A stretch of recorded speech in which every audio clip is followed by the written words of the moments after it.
Strictly speaking, caramel is the process of heating sugar to a point where it caramelizes.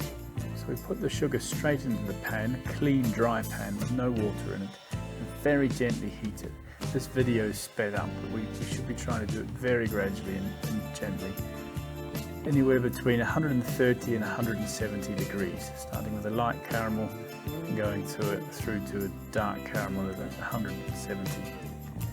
Once it hits 140, it's known as the hard crack stage, where you can run it out onto a piece of silicone like this to create a garnish or something, and it will set.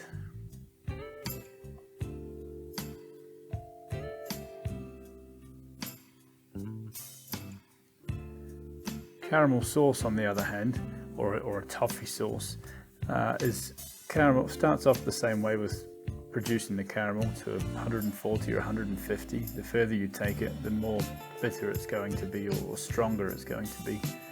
And then we add some fat. Now in this case,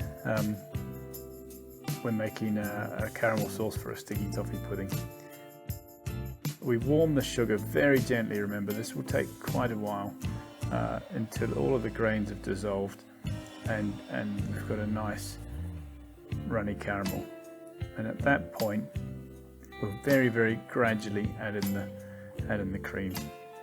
The more gradually you can add the cream, the less likely you'll have lumps through it. But if you do get the odd lump, it doesn't matter. We can simmer it on and keep mixing it, keep whisking it until all of the lumps are gone. And at that point, we'll then start to whisk in the butter. As you can see, there's quite a lot of butter, and this is what gives it its nice smooth texture and stops that caramel from setting hard like it did with the garnish that we made for the tarte tatin. It's quite important just to put a few blocks in at a time and wait till they're mostly dissolved before you add some more. Okay.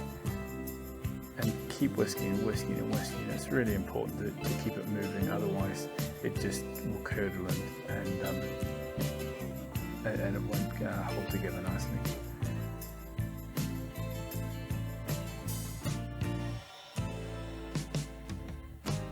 And once all the butter is incorporated, you can stop whisking and leave it in the pan.